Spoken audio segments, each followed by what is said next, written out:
In this episode, Alistair Jolly and I sit down with David Grover to catch up on all things Capture One.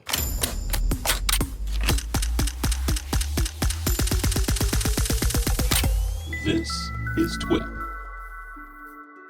Before we dive into today's episode, I've got some exciting news for you. I'm happy to announce a new SmugMug and Capture One integration. Now you can finish your edits in Capture One, then showcase your work with SmugMug's stunning galleries, prints, and sharing. To celebrate, Capture One and SmugMug have joined forces to bring you an awesome holiday treat. 3 months of Capture One Pro absolutely free. Just head over to thisweekinphoto.com/capture1 and level up your photography today. That's thisweekinphoto.com/capture1. Hey folks, welcome back to another episode of This Week in Photo, aka TWiP. I am your host, Frederick Van Johnson, and this is a much awaited discussion that my illustrious co-host here, Alistair, and I have been sort of pining to have for quite some time, and it's with this guy, Mr. David Grover from Capture One fame, who's on the show. We're gonna catch up, David. We have to catch up on all things Capture One. We got to catch up on the AI stuff. We haven't talked since all this stuff happened. We haven't talked since the AI stuff happened. We haven't talked since the iOS app came about. We haven't talked since iPhone came out with their new phones with USB-C, and what does that mean for pro-level apps like Capture One? Of course, iPad already had USB-C. We saw some tethering stuff at the Scary Fast keynote. All this stuff, right? So I wanna get all that stuff into like 30-ish minutes, and then maybe let Alistair ask a question or two. Oh, I get to ask one? That's good. You're Vanna, man. You got to sit back and just look nice. Yeah. Yeah. Well, I've been looking forward to having this conversation for a long time. There's been a lot of cool things happening, as you see, and David and I are fortunate enough to talk on a fairly regular basis. So it's nice to finally get this episode recorded and let the world know what's been happening in Dave's world. Nice. Yeah. So Dave, let's just catch up, right off the top. You and I haven't spoken. I didn't know that you and Alistair were friends, and Alistair, I've known Alistair since, he was just a little boy. No, I've known Alistair before he was just a wee little lad. I was never little. Came out like this. Yeah, that's what happens in Scotland, right? We've known each other. I can't remember how we met, but we've known each other a while. Probably on the circuit somewhere, I guess. Yeah. Traveling the world, trade shows or something. Yeah. So on a personal side of it, David, what's been going on in your world? Anything new? Anything big? What's happening with David Grover? It's been a super busy year, really. As you said, the last time we spoke, I guess we probably had Capture One, and that was it. And then since then, we've now got really much more of an ecosystem. So we've got Capture One, we've got Capture One sitting on mobile devices, we've got Capture One Live, which is our collaboration platform, expanding partnerships with camera manufacturers and everything. So it's less really now about just an editing app, but more trying to get photographers and clients together to collaborate and work in the same space as well, because what we learned very early on is that Capture One is often the center of the action in a studio or something like that, but it's not only the photographer that's interacting with it. We've got the photographer, makeup artist, stylist, clients, some in present, could be someone on the other side of the world approving as well. So to try and bring all those people together has been a bit of a focus point as well. Yeah, that's interesting. And there's so many different ways to approach this. And Alistair, feel free to jump in at any time. Like there's the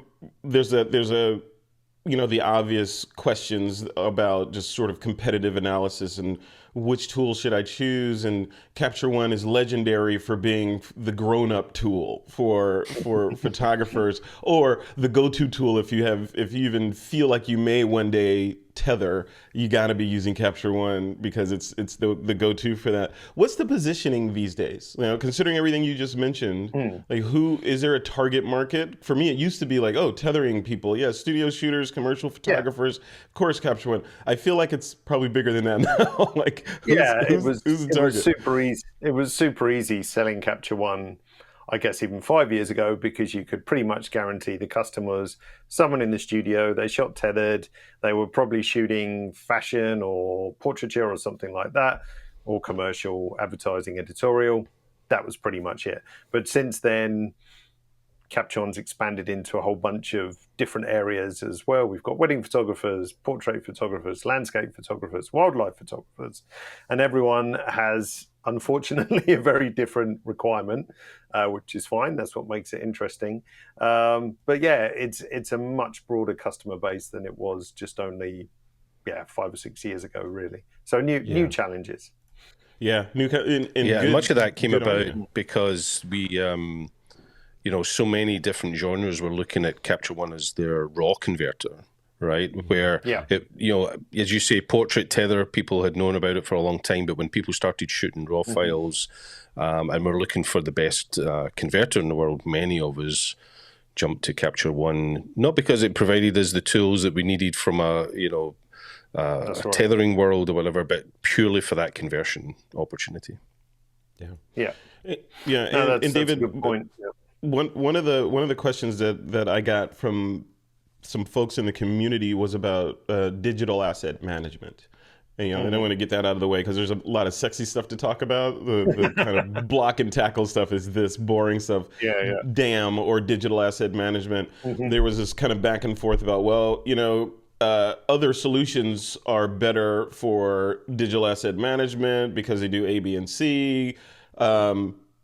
Where does Capture One stand on that? Is it more of, hey, just point it at a directory or give it an image, or that kind of flow, or has there been a significant amount of attention paid to the digital asset management side of the house? Yeah, well, we've had a broader DAM system since about Capture One 7, I think, is when it started.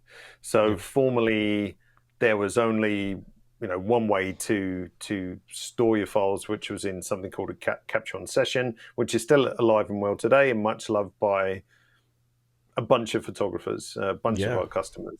But yeah, we've also had full asset management since around Capture One 7, I think it was, which was at least 11 years ago now. I think 10, 11 years ago. Don't quote me on that, but pretty much in double digits, I'm sure.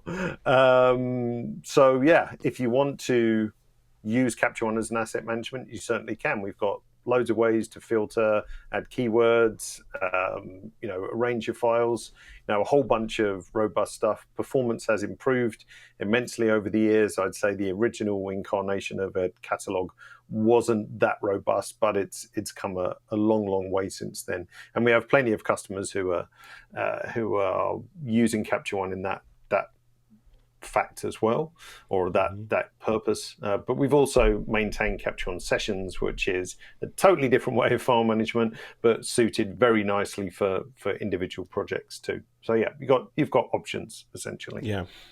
Yeah. And then this sessions part of it, that I think that was when I first was exposed to Capture One. Getting my brain around sessions, I think was I'm sure you've heard this before, right? Was like, okay, how does this work? What am I supposed to do? Where is it? Is it portable? All that. For the lay people out there, can you just explain sessions? Sure. What from the horse's mouth, what a session is and who it's for? It's really ultimately super simple. It's way simpler than any DAM asset management system out there. It's really just a way of storing a single project. So you have a master folder, and then you've got a capture folder, an output folder, a selects folder, and a trash, and it's all in that master folder. So if you want to move that master folder to backup, an external drive, or a different computer, then everything comes with it, images, adjustments, and so forth. That structure can be expanded. So if you were on a shoot where you had 10 different looks to shoot or something like that, 10 different headshots, whatever, then you can just expand out that capture folder into different ones. And that's it, really. So it's just very simple to be portable, backed up, move from different systems. And of course, all of that can be shared online as well for remote approval. So it's actually very basic. I think because it's unique to Capture One, it scares people a little bit because there's nothing that they can relate it to. But in actual fact, it's very straightforward. Yeah, and that's the thing. My brain was searching for an analog, like, Yeah, it's like like what's that. the Oh, it's a equivalent? folder, or it's a this. It's a Yeah, file yeah. package. But yeah, so thank you for breaking that down. Alistair, No worries. you've been using Capture One for years and years and years. Yeah. What's at the top of your mind, considering what's happened over the last year, 18 months or so with the software? Yeah, I've been using it a long time. When I switched to Fujifilm, I think I mentioned this before. When I switched to Fujifilm and the X-Trans sensor, Capture One by far did the best job at converting those raw files. And yeah, I've stuck with it ever since. So I went down, I'll be honest, I went down that long slog of converting from Lightroom to Capture One. It's never easy changing. No. That muscle memory you've been doing for a long time, but it persevered and we got there, and it's awesome. And now, for me, one of the big steps, Dave, that you've went is mobile. So having the iPad as kind of the home of the images while you're shooting and that type of stuff. That's been kind of one of the areas I've been excited to see you kind of developing in that area. Well, let's take that ball and run with it, David. Like what the mobile version, and when we say mobile version, that's split, right? There's an iPhone version. So what's that about, and who's it for? And then there's a tablet version. Well, the iPhone version now, like we said, that Apple put USB-C on there. So what's that for, or who's it for? And then the tablet version, I just got the new tablet, and finally I got a new M2 tablet, iPad Pro. Nice. So now I can run proper software, I guess, on it now. So what is it? What's the iPad? I know the tethering word's going to come in there, but kind of break it down for us between those two. Says he reaching over to grab it. So the iPad version, or Capture on Mobile, as we say. I see you got a picture of me on there. What's going on with that? Yeah, there you go. I wish that was me. It's been around for a while now, at least, Capture One on the iPad. So it used to be called Capture One for iPad, but when the iPhone came along, then we called it Capture on Mobile, because it's the same installer that sits on iPads or iPhones, but obviously the interface is different, because the iPad was designed so that it could be held, with two hands. So you have ways to operate it just holding it with two hands. We didn't feel it made sense just to lift and stick the desktop version onto the iPad, because that's not designed as a touch interface. So everything, has been re-engineered to work specifically on something larger like, the iPad, or something smaller like your iPhone. But the important thing is, between desktop and mobile, whether that's iPhone or iPad, is that the engine, if you like, the processing engine, is identical. So Image Core, which is the brains behind Capture One, if you like, the raw conversion, color profiling, all that kind of stuff, is absolutely identical across those platforms. So there's no degradation in image quality. Color behavior is exactly the same. Noise reduction, sharpening, the way the adjustments behave is identical across those platforms. And that was the biggest thing we wanted to achieve, or the biggest problem to solve, so that whichever device you were picking up, the color response would be exactly the same, and the image quality would be exactly the same. So that was, if you like, the hardest part.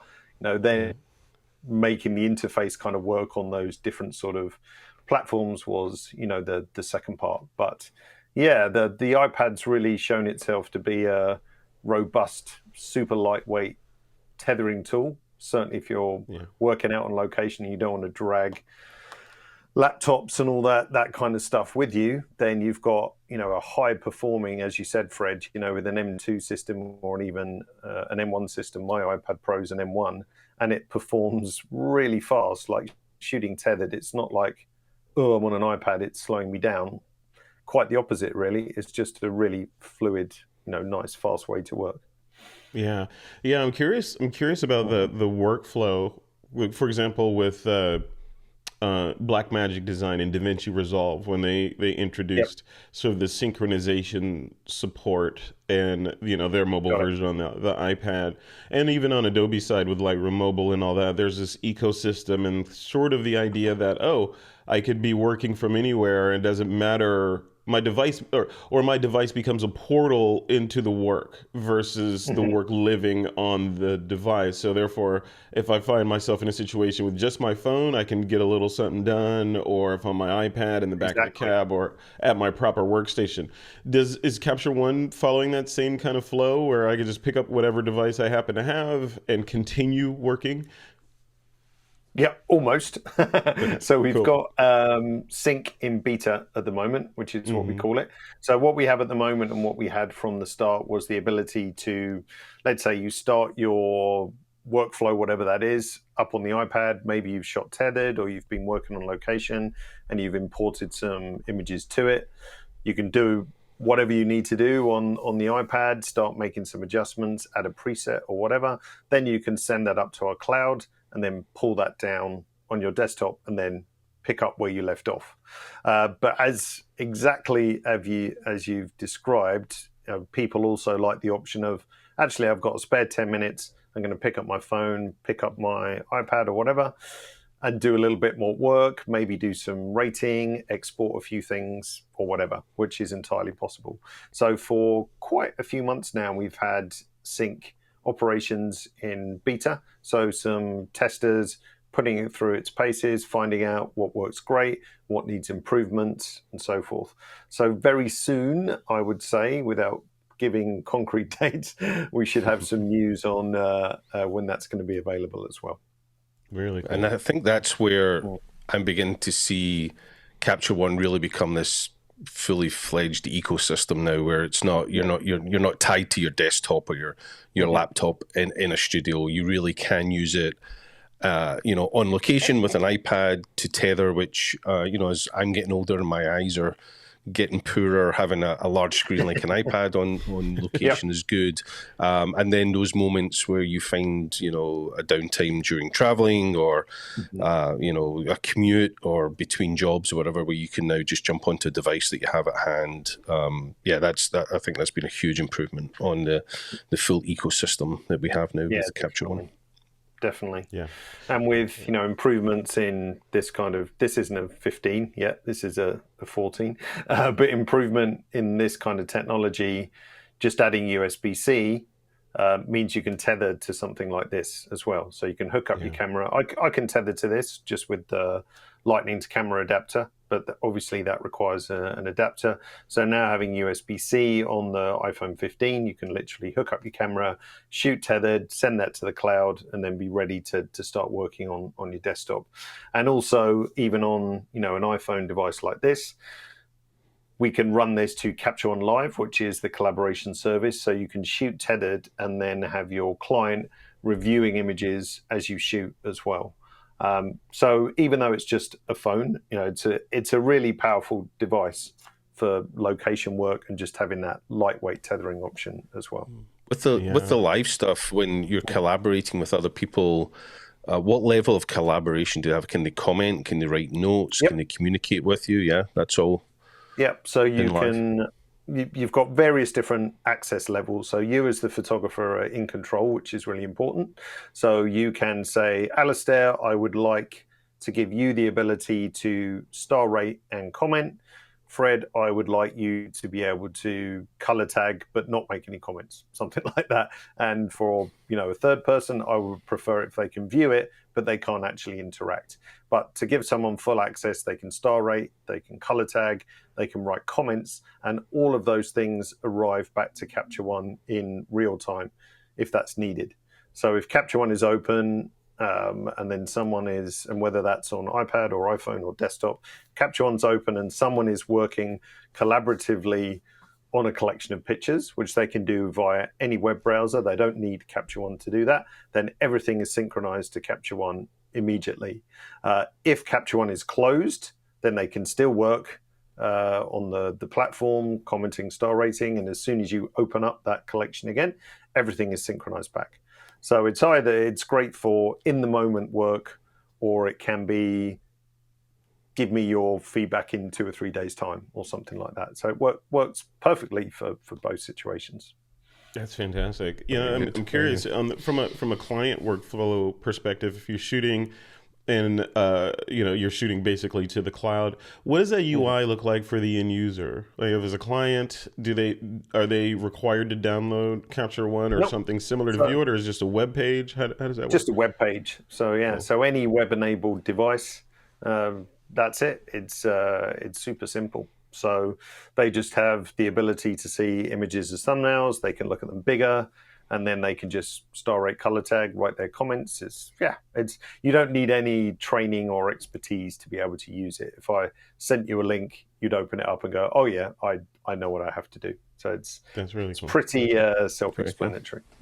Yeah. And passworded, I'm guessing, that gallery that you send them to? Yeah. Okay. Yep. Good. So you've got different levels of security. So I can send you an anonymous generic link, which will just take you straight in. If I invite you over your email, then it will only let you in when you provide that email and an access, situation, so that not anyone can just jump into it and start messing around with your pictures or viewing them or whatever. Right, So it's pretty robust. Leaving you some nice Alistair, comments. is that tied in? That's tied into the SmugMug plugin, or is it with Capture One? Can you talk to that? Yeah. Well, thanks for bringing that up. We should talk about that, because that is another cool little area that I tee them up, you hit them, Alistair. That's how yeah. I'll drive that one. I'll drive that one right out the park. Yeah, absolutely. That's something. Gosh, every time I'm at a trade show or at a community event, I always get people saying, "When are we getting a plug-in for Capture One? When are we getting a plug-in for Capture One?" And Dave and I have discussed it many times that we would both love a plug-in for Capture One, but neither Dave or I write the code that makes that happen. So we finally got around to making a plug-in. It's still a fairly simple plug-in at the moment, not as robust as some of the other plugins we have, but yeah, you can now edit in Lightroom and hit the share feature to send that image straight to your SmugMug account, which is it's a nice step forward to be able to get those images straight out of Capture One and into your SmugMug account. Wow, that's cool. And is that available now? People can go grab it? Yep. Oh yeah. People have been using it for a long time, and already making demands on us to add things to it and build it out, which is great. It's great to see people using the technology that we build and hope that they do use it. But it's nice just to finish that image and I want this on my SmugMug account. I want this in a SmugMug gallery. Just hit the button and it goes straight from Capture One without even having SmugMug open, once you've authorized it, obviously. But Really cool. Finally got there. So David, if you have time in a couple of minutes when we wrap this up, I'd love for you to do a quick demo if you're up for that. Okay, yeah. And for the folks that are listening to this as a podcast, I'll do a couple things. So I'll have a version of this interview that is just us having the conversation, the first half, and then there'll be another one with the demo that David's going to show. Obviously, you can't see it if you're listening to audio, but there'll be two versions for you to listen to. The YouTube video will obviously be on the TWiP YouTube channel and on the website, and then the audio will be on the YouTube channel as well, but with the whole entire of the video. So you'll see what David's I'm talking good. about once it's all posted. He's not good enough to make audio show video, but he is good. Not yet. Something before we get to that sort of stuff, I'd love to talk about your favorite subject, Frederick, if we can. And that, of course, is the world of AI. We've spoken recently. We've spoken recently of all the loves you have that one as well. But I must admit, I'm not loving the guy outside my house with a chainsaw right now. But we'll ignore him. We can't hear him. Good. No. Now I heard him. I don't know what he's cutting down. Yeah. So, Frederick, you and I have spoken at length over the last weeks, months, years about the world of AI and improvements that editing software is doing. So, David, I'd love to dive into that a little bit. Where's Capture One with AI? What parts of the tool are you using? What are you using it for? What can we expect? That type of thing. Yeah, definitely. I think we've been in the AI space for quite some time now, and started off very small and then have gone to something much grandiose now. But we had our first AI feature, which was auto leveling, quite a while ago now, probably at least a year, maybe more than a year, memory escapes me. So a very simple tool that would just analyze image contents and then straighten it. And of course, obviously, like all AI tools, sometimes it works, sometimes it doesn't. But the upshot is that it works enough times to save you a huge amount of time if you're doing it manually.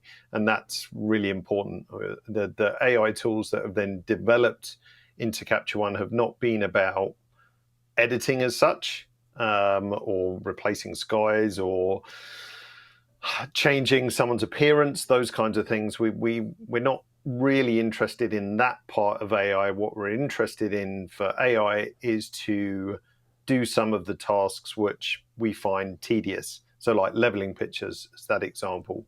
The second AI thing that we brought was something called Smart Adjustments, which analyzes, has facial recognition, and then can normalize a batch of images to have the same exposure and white balance, even if they were shot in totally different situations. So if you think of events or weddings or something like that, where the light is changing rapidly or shadow to sunlight, then that will instantly, equalize up a bunch of pictures. And then moving on to simple things like eye detection. So if you're browsing through a bunch of pictures, then it will snap to eye. We can look at that. And then the biggest AI thing that we just launched, of course, was masking, which requires image recognition to be able to pick out different parts of it. So started off small, much greater, more impressive plans now. But the whole ethos of it being to give you some time back, not take over any creative process, because that's not what our customer base is about. Primarily our customer base is professional photographers.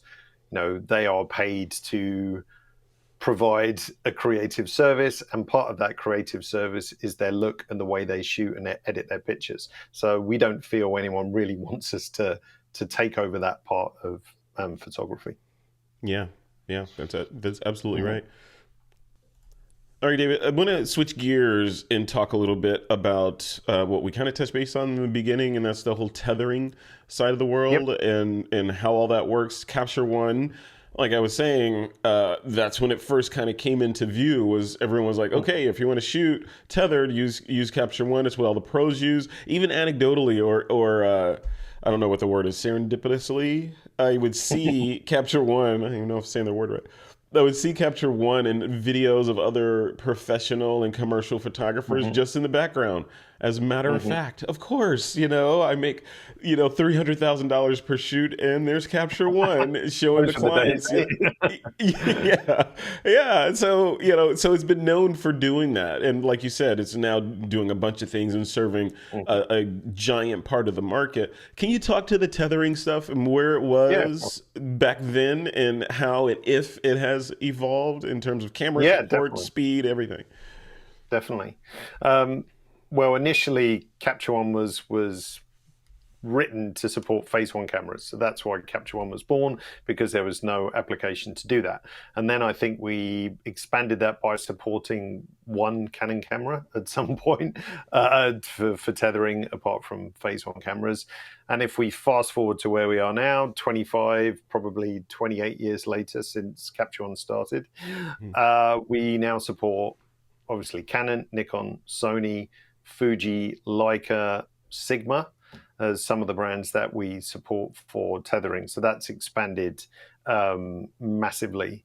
Also, along with the release we had just very recently, last week, we've increased a couple of things in relation to tethering, even though, as I said earlier, our customer base is super wide, a large proportion still tethers. So in terms of performance, that's had a little boost, or quite a big boost, in terms of something called preview generation. So when you take a shot, Capture One has to very quickly make a small preview of the shot. That's significantly faster now and much more efficient in terms of space it takes up. And we've also added a new feature called retether, currently just for Canon and Nikon, but hopefully we can expand that out to other manufacturers. But that's just a way to increase the flexibility of tethering. And I think, Fred, we've got a little video which probably describes that better than me All right, David. So we've talked about a bunch of other features within Capture One. One of the features we were talking about off the top was the tethering feature. Kind of my first exposure to Capture One, and I guess a lot of people when they decide that they want to try shooting tethered, or they have a need to shoot tethered for clients or whatever, it feels like Capture One is, and for the most part, has always been the go-to for that. So can you talk to that, and where Capture One was, let's say 5-6 years ago, and how has tethering evolved in terms of camera support, its speed, and all that over the years? Definitely. Well, Capture One has been around 25 plus years now, probably 28, 30. Again, don't quote me on that, but more than 25 anyway. And originally, Capture One was written as an application to connect to Phase One cameras to get the image from camera to desktop. So since then, it's evolved a great deal. We started off by supporting one Canon camera, I think the EOS 5D, probably whenever that was launched, and now to expanding to be able to connect to Canon, Nikon, Sony cameras, Fujifilm, Leica, Sigma as well. So a whole bunch of different manufacturers can now connect and shoot tethered directly into Capture One. So it's had a huge boost in terms of not only cameras that can connect to it, but performance. In the release we had just last week, or two weeks ago, probably by the time this is broadcast, we've improved the performance quite a bit, and certainly relating to the preview generation. So when you take a picture tethered, Capture One has to make a small preview, which is what you're looking at in Capture One, and that's now way more efficient, builds much faster, at least half the size, so just a lot more efficient all round. And then we've also got a new feature added to tethering called retether, and I think, Fred, we've got a video for that which will help explain it better. There you go. So yeah, this is our feature photographer. She's been shooting tethered. Ajatu Shaw is her name, and now she can pull the plug, as you saw, and carry on shooting. So Matt, perhaps you need to go in a bit closer, cable doesn't reach, or you just want a bit more freedom to move around the studio, shoot a BTS or something like that. Hook the camera back up, now connects into Capture One, and everything that you shot untethered now gets imported into Capture One. The important thing being is that any adjustments you had are carried over, and any naming convention that you had is carried over as well. So it's pretty much just like you shot tethered, but without the cable. So a nice addition. Very clever. Yeah, that's killer. That's killer. I want that. Yeah. So much. Go ahead, David. Some extras.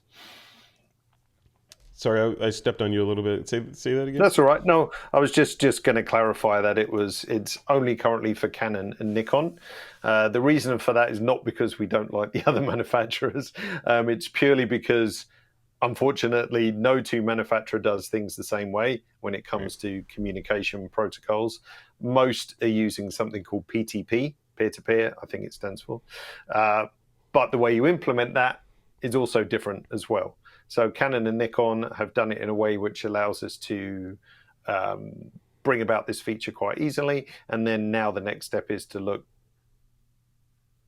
is it feasible, and so on. Yeah. Good. To wrap that bit up before we dive into the demo, just a quick question. So on iOS devices, I guess now, the iPhone is included in that now with a USB-C connection. So you mentioned this, you touched on this a little bit before, but could I theoretically plug my Nikon into a iPhone 15 Pro Max and shoot tethered into that, as well as my little iPad 11-inch? I can do the same. Just plug in. No computer required. Just get a long tether tools cable and go to town. That's the benefit of the USB-C. You can just go straight in. If you've got a lightning port, you need the camera adapter. But otherwise it's just plug and play, exactly as you were doing before. Same color quality, speed is great. You can collaborate with Capture One Live as well on the mobile platforms. Retether, the feature I was just talking about, works as well. So to be honest, in a mobile situation, you could connect your camera, shoot a few frames, get everything set up looking nice, do your adjustments, disconnect, do a few more shots, plug in, they get pulled down, they could be uploading to the cloud whilst you're shooting. So it's just the retethering feature sounds, well, that's, not much, so what, I could just import. But the fact that it sorts out the naming, applies the adjustments as well, is just a big time saver, because no one would really then want to copy and apply adjustments, do a battery name. That's just too much hassle on set, really, if you're working under pressure. You've been traveling quite a bit recently, Dave. You've been on locations. I know you've been in Iceland and stuff. Have you, when you were on those trips, did you tether to an iPad and do some live stuff where you interacted with people that weren't on the trip? Yeah. Are you going to do that with the iPhone when you get it? Yeah, I think that certainly for places like you mentioned Iceland, I did tether to the iPad a little bit because I was kind of sat in one space, wasn't going to move, and then I just wanted to make sure everything was good because it was a long exposure. Didn't really trust the viewfinder to be able to tell if that was good or not. And certainly recently I was in the US as well. On a couple of those trips that we did, there was a few long hikes into various different locations. Didn't want to carry a laptop, didn't really want to carry a tablet either. Weight is critical, but to be able to shoot into the iPhone and just have that slightly bigger screen to see what's going on, chuck in a few base edits and send them to the cloud on the way home in the car or whatever, and have it ready and waiting on the desktop is just a really nice benefit. Yeah, that's crazy. That's technology. Cool, yeah. One thing that I did learn about the tethering, because I just 2 days ago I picked up the iPhone 15 Pro Max with USB-C on it, of course, and turns out that all Pro model iPhones aren't the same. So you could get an iPhone Pro with a USB-C connection. You're going to get slower speeds. I don't know if the speeds are fast enough for tethering. Sounds like they are, because you're basically getting lightning. You're getting lightning speeds out of that the basic Pro port, but the Pro Max, for some reason, Apple has flipped the switch for high speed data transfer and all that. But that's only on the Pro Max version. I thought it was just the Pros. Am I saying that right? No, I thought it was. You could get the 15. Had USB-C, but it was slow. But the 15 Pro and the Pro Max both had the high speed.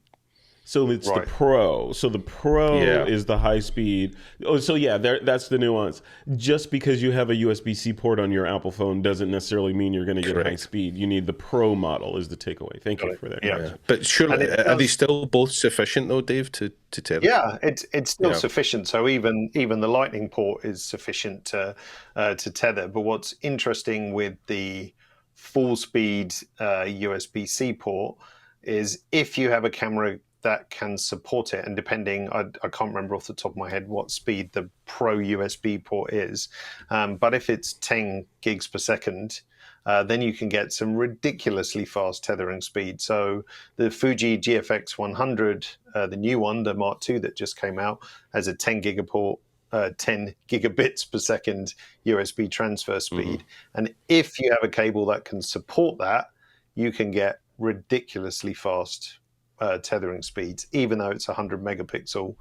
The rate at which images come into Capture One, if you've got a computer that can support it, and actually a cable rated to 10 gigabits per second, is really important. Just buying the cheapest one you can find in the parts bin at Best Buy or whatever isn't gonna cut it. So you need one that's rated for it. And then tethering just absolutely flies. It's great. We could do a whole episode on USB cables. Don't buy a bad. It's going to be a world. I mean, it's a minefield. It's a minefield. It's a world of hurt, is what it is, with so many. Because traditionally, because we all grew up kind of with outlets in our house, if the plug looks like this and you plug it into that hole, it should work, right? And it's not the same with USB-C, which a lot of people are going to discover when they go buy this super cheap $5 cable off of Amazon that's USB-C, and you plug it in and things crawl, or it fails immediately or something. Yeah, exactly. So and there's a reason why tethering cables cost a bit more than a charging cable. So there's a reason for that. Absolutely. Yeah, I just buy OWC cables and forget about it, right? Because I know, or find a manufacturer that makes reliable high-speed cables that and you can test and get them from there all the time. Yeah. I was on this quest, dude. I was on this quest last year of it started with one cable failing in my whole setup here. And ultimately, I just, over time, I'm just going to invest and replace every single USB-C cable that I have, regardless of what it's for. I just want the best cable plugged into everything so I can swap and everything. Makes sense. Yeah, I'm still getting there. I'm not quite there yet. So I'm still switching. Let's, Alistair, if you don't have any other questions to throw at David, I say we dive into that demo and Sure. let David show us. Yeah. Let's see some of this stuff in action. Yeah. Okay. Absolutely. Cool. All right, folks that are watching this, again, if there's space left on your timeline, that means we're putting the whole demo in there. If this video ends in a couple of seconds here, that means there's another video where you can go watch this demo.